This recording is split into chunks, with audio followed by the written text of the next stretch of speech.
어느덧 11월의 마지막 주일입니다. 역시 연말은 정말 총알을 탄 듯 빨리 지나가는 것 같습니다. 이렇게 빨리 지나가는 시간 속에서 우리가 꼭 기억해야 할 것들은 기억하며, 기억해야 할 사람에게 감사를 전하며, 기억해야 할 이들과 함께 따뜻한 밥 한 끼의 나눔이 있었으면 좋겠습니다.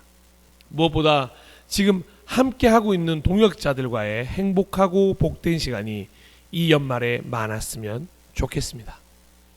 저희는 11월 첫 번째 주일부터 당신의 예배는 어디에 있습니까? 라는 주제로 예배에 관한 묵상 시리즈 설교를 이어가고 있습니다. 오늘은 그 네 번째 시간으로 예배의 결과에 대해서 함께 나누어 보고자 합니다. 이미 설교 제목에서 말씀드린 것처럼 예배의 결과는 기쁨이어야 합니다.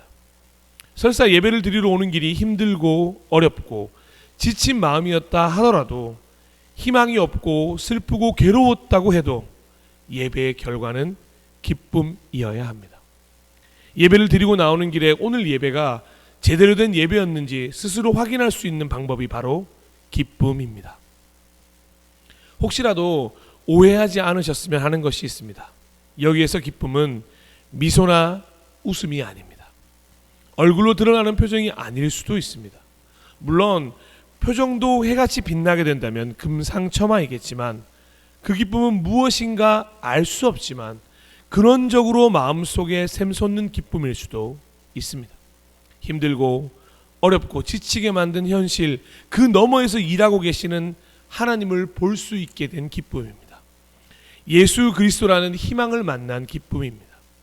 슬픔 대신 희락을 주시고 괴로움 대신 평안을 주시고자 원하시는 하나님의 뜻을 발견한 기쁨입니다. 예레미야 29장 11절은 이렇게 이야기합니다. 너희를 두고 계획하고 있는 일들은 오직 나만이 알고 있다. 내가 너희를 두고 계획하고 있는 일들은 재앙이 아니라 번영이다. 너희에게 미래에 대한 희망을 주려는 것이다. 나 주의 말이다. 아멘.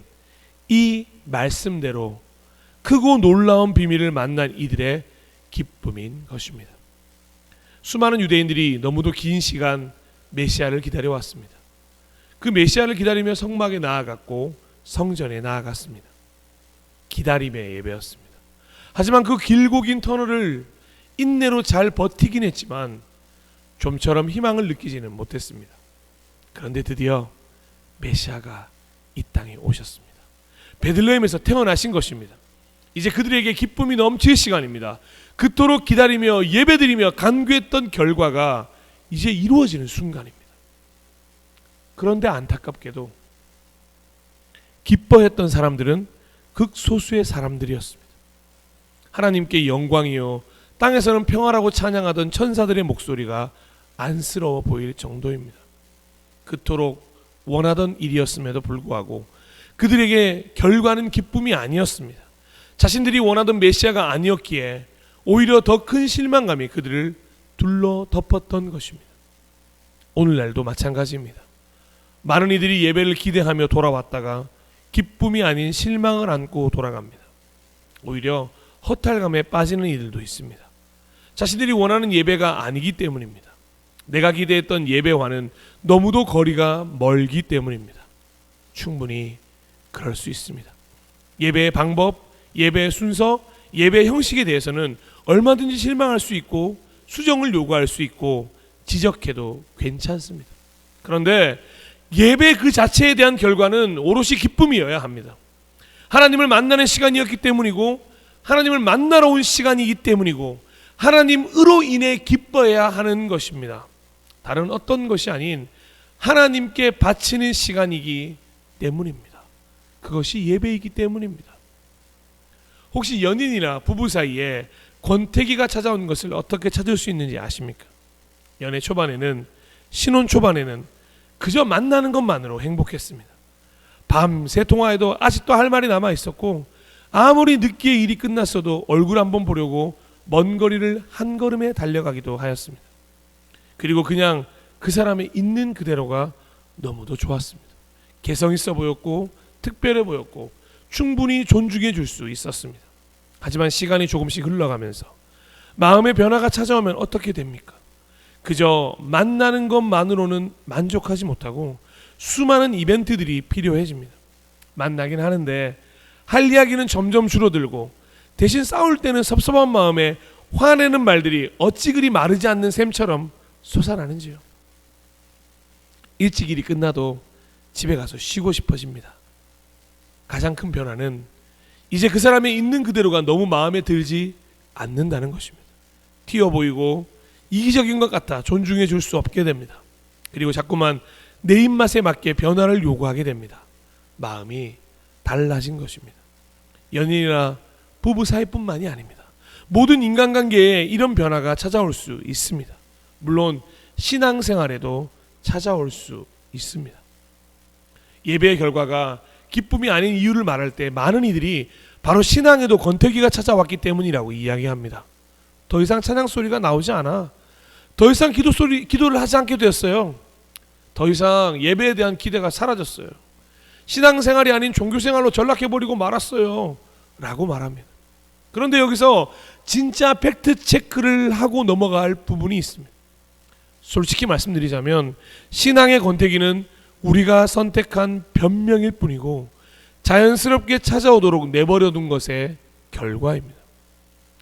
지금 삶 속에서 찬양 소리가 나오지 않는 이유는 평소에 찬양을 듣지 않고 부르지 않기 때문입니다. 듣지 않고 부르지 않다 보면 자연스럽게 찬양과 거리가 생길 수밖에 없는 것입니다. 당연히 감사와 같은 표현도 줄어들 수밖에 없습니다. 그런데 결과로만 그저 찬양 소리가 나오지 않는다고 이야기하는 것입니다. 더 이상 기도를 하지 않게 된 이유는 정말로 기도를 하지 않아 왔기 때문입니다. 더 이상 기도를 하지 않게 된 것이 아니라 이미 기도를 하지 않고 있었던 것입니다. 가장 중요한 때에 가장 중요한 일을 앞두고 반드시 기도했어야 하는 일에도 기도하지 않았기 때문입니다. 하다못해 중보기도의 요청이나 중보기도 요청에 대한 응답조차 그저 형식상 나누는 인사가 되어버렸을지도 모릅니다. 그런데 결과로만 더 이상 기도를 하지 않게 되었다고 말하는 것입니다. 예배에 대한 기대가 사라진 것도 마찬가지입니다. 예배에 대한 기대를 이야기하려면 꼭 체크해 보아야 할 것이 바로 주일 전 안식일 토요일에 대한 것입니다. 어떻게 토요일을 보냈는가? 아니 최소한 토요일 저녁과 밤을 어떻게 보냈는가를 먼저 체크해 보셔야 합니다. 함께 생각해 보았으면 좋겠습니다. 혹시라도 어제 하루에 어떤 형태로든 주일을 준비하는 행동이 있으셨습니까? 그리고 주일 아침을 체크해 보셔야 합니다. 오늘 아침 여러분은 어떤 모습으로 주일 아침에 문을 여셨습니까? 다른 평일의 아침과는 다른 특별하게 구별된 거룩한 아침이었습니까? 큐티였습니까? 기도였습니까? 말씀 읽기였습니까? 혹시 다른 평일의 아침과 동일하셨습니까? 별 다를 것 없는 그저 평범한 아침이셨습니까? 혹시나 주일만큼은 하지 않아도 될 만한 행동들을 아무런 구별 없이 하고선 이 자리로 나오진 않으셨습니까? 최소한의 주일에 대한 기대감이 없었다면, 최소한의 예배에 대한 관심이 없었다면, 최소한이라도 하나님에 대해서 생각하지 않았다면 결과적으로 더 이상 예배가 기대되지 않아 라는 말은 하지 말아야 하는 것입니다. 예배가 기대되지 않는 것이 아니라 이미 예배를 드릴 마음이 없는 것이기 때문입니다.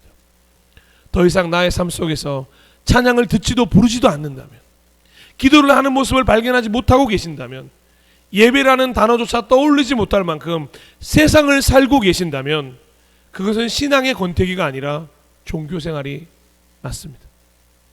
그렇다면 누군가에게 내 신앙생활이 종교생활 같아진 것 같다고 상담할 것이 아니라 다시금 회복을 시작해야 할 때입니다. 찬양을 들어야 할 때입니다. 찬양을 불러야 할 때입니다. 찬양을 통해 우리의 입술이 달라지는 것을 경험해야 할 때입니다. 기도해야 할 때입니다. 기도해야 할 것들이 너무도 많습니다. 기도를 통해 하나님의 일하심을 다시금 경험해야 할 때입니다. 예배를 토요일부터, 토요일 저녁과 밤부터라도, 아니 주일 오전부터라도 준비하셔야 합니다. 무엇보다 예배와 함께 하나님을 생각하실 수 있어야 합니다. 그저 하나님을 만날 생각, 그 기대를 품어야 할 때입니다. 이 모든 것은 우리의 결정입니다. 그리고 그 결정이 삶이 되도록, 행동이 되도록 도우실 성령님께 간구하시기를 소망합니다. 로마서 8장 26절입니다. 이와 같이 성령께서도 우리의 약함을 도와주십니다. 우리는 어떻게 기도해야 할지도 알지 못하지만 성령께서 친히 이루다 말할 수 없는 탄식으로 우리를 대신하여 간구하여 주십니다. 아멘. 오늘 함께 읽었던 사도행전 8장 후반부에는 예배하러 예루살렘에 왔다가 집으로 돌아가는 에티오피아 내시의 이야기가 등장합니다. 내시라고는 하지만 그는 에티오피아 여왕 간닥의 고위 관리로 그 여왕의 모든 재정을 관리하는 사람이었습니다. 그 내시는 예배를 드리고 집으로 돌아가는 길에 마차에 앉아서 예언자 이사야의 글을 읽고 있었습니다. 하지만 읽어도 답답한 마음이 있었던 것 같습니다. 예배를 드리고 나오는 길이지만 무언가 마음에 석연치 않은 부분이 있었습니다. 그리고 그 상황을 성령님께서 아셨고 그래서 그 현장으로 빌립 집사를 보내셨습니다. 갑자기 나타난 빌립 집사가 내시에게 이렇게 이야기합니다. 사도행전 8장 30절입니다. 빌립이 달려가서 그 사람이 예언자 이사야의 글을 읽는 것을 듣고 지금 읽으시는 것을 이해하십니까? 하고 물었다. 아멘. 빌립 역시 영문도 모른 채 그저 성령님이 시키시는 대로 행동했던 것이었을 수 있습니다. 그런데 내시가 바로 이렇게 이야기를 전해왔습니다. 이어지는 31절입니다. 그가 대답하기를 나를 지도하여 주는 사람이 없으니 내가 어떻게 깨달을 수 있겠습니까? 하고 올라와서 자기 곁에 앉기를 빌립에게 청하였다. 아멘. 그는 예배를 드리긴 했지만 여전히 마음속에는 답답함이 가득했습니다. 말씀에 대한 깨달음이 없었기 때문입니다. 빌립은 내시의 말을 듣고 왜 자신을 이곳으로 보내셨는지 바로 눈치를 챘을 것입니다. 그래서 바로 내시가 읽고 있던 이사야의 말씀에 대해서 설명하기 시작하였고 그 이사야에 대한 설명, 즉 예수에 관한 기쁜 소식까지 전하게 되었습니다. 8장 35절입니다. 빌립은 입을 열어서 이 성경 말씀에서부터 시작하여 예수에 관한 기쁜 소식을 전하였다. 아멘. 그리고 빌립의 설명을 들은 내시는 기쁨이 가득하여 침례를 받기 원했습니다. 그래서 물이 있는 곳에 마차를 세우고 빌립으로부터 침례를 받게 되는 내시입니다. 하지만 침례를 받고 올라오자 그 자리에는 내시만 홀로 남게 되었습니다. 주님의 영이 빌립을 데리고 가셨기 때문입니다. 물론 내시는 아쉬운 마음이 있었을 것입니다. 궁금한 것들 더 물어보고 싶었을 것입니다. 하지만 아쉬운 마음을 대처할 놀라운 마음이 그의 마음을 가득 채우고 있었습니다. 바로 기쁨입니다. 기쁜 소식을 전해 들었기 때문입니다. 침례를 받았기 때문입니다. 앞으로 자신의 삶에 대한 기대가 넘쳤기 때문입니다. 말씀을 깨달았기 때문입니다. 하나님의 사랑을 느꼈기 때문입니다. 8장 39절입니다. 그들이 물에서 올라오니 주님의 영이 빌립을 데리고 갔다. 그래서 내시는 그를 더 이상 바라볼 수 없었지만 기쁨에 차서 가던 길을 갔다. 아멘. 기쁨에 차서 가던 길을 갔다. 할렐루야. 간절히 바라건대 오늘 이 예배의 순간이 바로 내시가 빌립을 만난 순간이 되었으면 좋겠습니다. 여러분이 내시이고 제가 빌립이라는 말이 아닙니다. 저 역시 내시와 같은 마음입니다. 우리 모두 하나님이 주시는 기쁜 소식, 그 말씀 앞에 서고자 하는 마음입니다.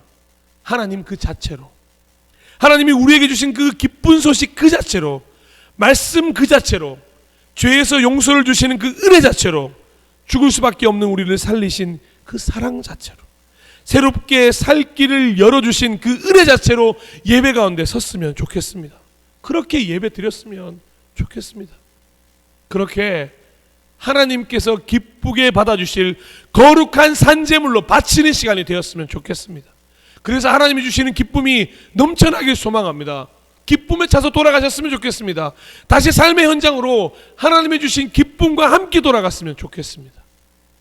저는 그래서 오늘 말씀을 본문으로 하여 기쁨으로 마무리되는 예배를 위해 3가지 훈련을 제안하고자 합니다. 우리가 다 함께 기쁨으로 예배를 마무리하고자 훈련이 필요하기 때문에 그렇습니다.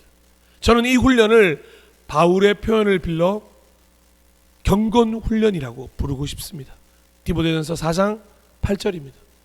몸의 훈련은 약간의 유익이 있으나 경건 훈련은 모든 면에 유익하니 이 세상과 장차올 세상의 생명을 약속해 줍니다. 아멘. 그런 경건 훈련 첫 번째는 하나님만을 바라보는 훈련을 하셨으면 좋겠습니다. 즉 경건 시선 훈련입니다. 어쩔 수 없이 사람부터 보이고 형식부터 보이고 환경부터 보이는 우리의 시선을 예배 가운데서만큼은 하나님께 고정하는 훈련이 필요합니다. 예배의 자리는 사람보다 하나님이 우선이어야 하기 때문입니다. 사람의 생각이나 목사의 설교보다 하나님의 말씀이 우선이어야 하기 때문입니다. 딱히 마음에 드는 것이 하나도 없더라도 그 마음을 다 제어할 수 있는 하나님을 향한 더 큰 마음이 있도록 우리는 시선을 하나님께 드리는 훈련을 해나가야 합니다. 에티오피아 내시도 하나님만을 바라보고 있었기에 갑자기 등장한 빌립과의 만남에 놀라지 않고 이 만남에 무엇인가 뜻이 있을 거야 그렇게 믿고 빌립과 동석하였던 것입니다. 그리고 그 믿음대로 복음을 만나게 된 것입니다. 내가 연약하듯이 동역자도 연약할 수 있습니다. 그런 연약한 동역자에게는 지적이 아니라 오히려 기도가 필요한 것입니다. 기도하라고 그 동역자의 연약함을 보게 하시는 것입니다. 내가 판단받는 것을 싫어하듯이 판단하는 것을 줄여가야 합니다. 오히려 그때가 관심을 더 가지라고 주시는 하나님의 마음입니다. 내가 거기 필요하다는 음성입니다. 교회의 환경이 시스템이 내가 원하는 것에 미치지 못할 수도 있습니다. 그럴 때가 바로 감사를 훈련하라는 하나님의 음성이 들려오는 때입니다. 현실을 인정해 주시는 것만큼 큰 칭찬은 없습니다. 사람이 만들어 놓은 것들은 모두 부족할 수밖에 없습니다. 그러니 그 부족함을 미리 예상해 넣어 놓는 훈련을 해야 합니다. 그래야 부족한 것을 바라보지 않고 완전하고 온전하신 하나님을 바라게 되는 것입니다. 그리고 그 부족이 채워져 가는 그것에 같이 기뻐해 주신다면 더 큰 기쁨이 임하게 될 것입니다. 무엇보다 주일에 예배를 드리러 와서 하나님만을 바라보고자 계속해서 훈련해야 합니다. 의식적으로 계속해서 하나님만을 떠올리고 하나님께 집중하고자 마음을 먹어야 합니다. 어렵기에 성령님께 도우심을 요청하면 됩니다. 그러면 조금씩 우리의 시선이 하나님께 고정되어 갈 것입니다. 그리고 결국에는 예배 가운데 하나님이 주인 되심이 무엇인지를 깨닫게 될 것입니다. 찬양의 가사처럼 모든 시선을 주님께 드리고 살아계신 하나님을 경험하는 예배가 되실 것입니다. 그렇게 될 때 우리의 예배는 기쁨으로 마무리될 것입니다. 시편 123편 2절입니다. 상전의 손을 살피는 종의 눈처럼 여주인의 손을 살피는 몸종의 눈처럼 우리의 눈도 주님께서 우리에게 자비를 베푸시길 원하여 주 우리 하나님을 우러러봅니다. 아멘. 첫 번째는 경건 시선 훈련이었습니다. 둘째, 적극적으로 참여하도록 자신을 훈련해야 합니다. 동참 훈련입니다. 예배는 결코 수동적인 것이 아닙니다. 다시 한번 강조하며 말씀드리자면 예배는 자원하여 하나님께 바치는 것입니다. 예배는 내가 얻는 시간이 아니라 오롯이 드리고 바치는 시간입니다. 마치 잔치에 참석한 사람과 동일합니다. 마음껏 축하해 주어야 하고 환호해 주어야 하고 즐거워해야 합니다. 잔치에 와서까지 그냥 자리에 앉아 혼자만의 시간을 즐겨서는 안 됩니다. 축하의 자리이기에 축하해야 하고 환호하며 함께 기뻐해야 하며 함께 즐거움을 공유할 수 있어야 합니다. 예배 그 자체가 그런 잔치입니다.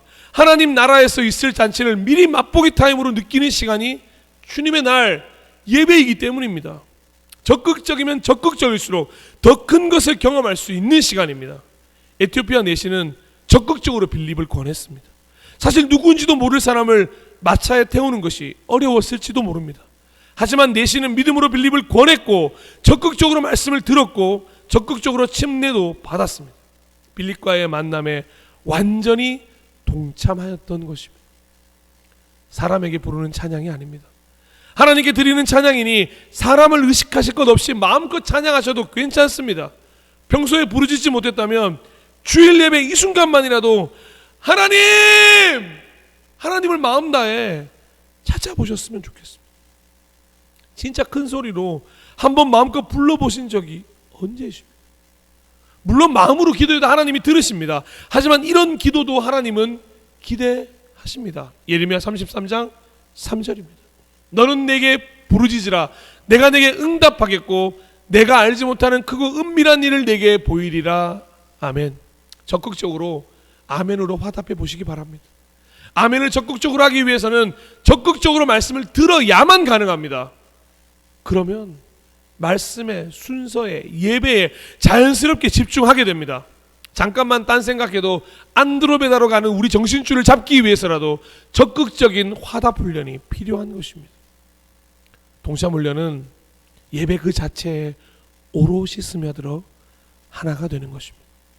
이런 동참 훈련이야말로 내가 예배의 관람자가 아니라, 구경꾼이 아니라 예배의 주관자이며 산재물이 되는 것이며 주인의식을 가지게 되는 행동이 되는 것입니다. 다른 이의 예배가 아닌 바로 나의 예배를 하나님이 받으신다는 개념을 깨닫게 되실 것입니다. 결국에는 나의 예배를 받으소서라는 고백으로 이어지게 되는 훈련이 바로 동참 훈련입니다. 그리고 이 말씀의 뜻을 깨닫게 되실 것입니다. 베드로전서 2장 9절입니다. 그러나 여러분은 택하심을 받은 족속이요 왕과 같은 제사장들이요 거룩한 민족이요 하나님의 소유가 된 백성입니다. 아멘. 경건 훈련 두 번째는 동참 훈련이었습니다. 그러면 마지막 세 번째는 주일이 끝날 때까지 주일로 보내는 훈련, 즉 구별 훈련입니다. 고린도전서 14장 7절에서 8절에 이런 말씀이 등장합니다. 피리나 검은고와 같이 생명이 없는 악기도 각각 음색이 다른 소리를 내지 않으면 피리를 부는 것인지 수금을 타는 것인지 어떻게 알 수 있겠습니까? 또 나팔이 분명하지 않은 소리를 내면 누가 전투를 준비하겠습니까? 평일인지 주일인지 구별되지 않는다면, 어떤 날이 평일이고 어떤 날이 주일인지 알 수가 없는 것입니다. 주일은 주일 예배를 드리고 나서 교회 문을 나서는 순간 끝이 나는 것이 아닙니다. 주일은 주일 밤 잠들기 전까지, 월요일이 오기 전까지 계속해서 이어져야 합니다. 주님의 날이라는 시간의 구별을 할 줄 알아야 합니다. 어떤 마음가짐으로 주일을 시작해서 어떤 마음으로 주일을 마무리할지 구별하면서 훈련하는 것입니다. 무엇보다 주일에 함께 나누었던 성전 예배에 대한 묵상이 꼭 필요합니다. 에티오피아 내시는 예배를 드리고 돌아가는 길에도 다른 것을 한 것이 아니라 마음을 구별하여 계속해서 말씀을 묵상하는 가운데 오늘 본문과 같은 은혜를 경험할 수 있었습니다. 만약 그가 다른 일을 하고 있었다면 오늘과 같은 일은 일어나지 않았을 것입니다. 또한 가정이 있다면 가족들과 함께 보내는 시간도 중요합니다. 용서와 화해를 위해 만나야 할 이가 있다면 꼭 만나셔야 합니다. 나의 도움이 필요한 이가 있다면 손을 내밀어 주셔야 합니다. 기도의 제목들을 주셨다면 기도의 시간을 충분히 가지셔야 합니다. 주일 하루만큼은 나의 시간이 아닌 하나님과 이웃을 위한 시간으로 보낼 수 있어야 하는 것입니다. 그래서 다시금 이 말씀이 너무도 중요하다는 것을 깨닫습니다. 마가복음 12장 28절에서 31절입니다. 율법학자들 가운데 한 사람이 다가와서 그들이 변론하는 것을 들었다. 그는 예수가 그들에게 대답을 잘하시는 것을 보고서 예수께 물었다.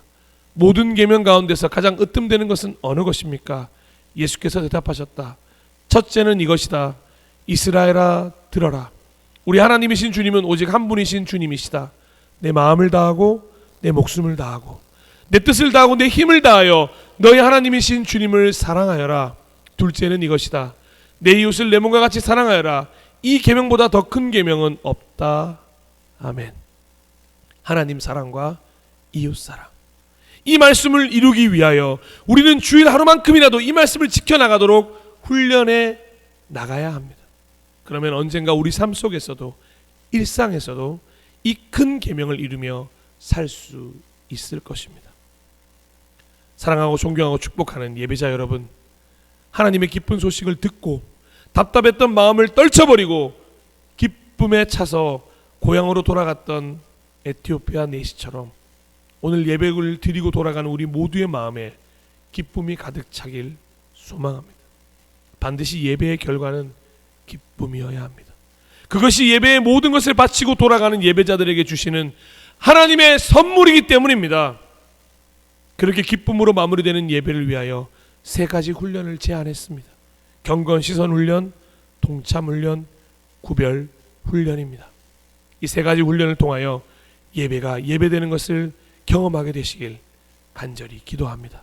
그리고 우리가 드린 모든 예배의 결과가 기쁨이 되도록 함께 훈련하며 나아가 그날을 함께 경험하게 되길 축복합니다. 그리고 우리가 이렇게까지 성장해 나가는 우리의 삶이었으면 좋겠습니다. 마지막으로 에베소서 4장 13절에서 15절 말씀을 나누고 나 주님의 기쁨 되기 원하네 찬양을 고백하겠습니다. 그리하여 우리 모두가 하나님의 아들을 믿는 일과 아는 일에 하나가 되고 온전한 사람이 되어서 그리스도의 충만하심의 경지에까지 다다르게 됩니다. 우리는 이 이상 더 어린아이로 있어서는 안 됩니다.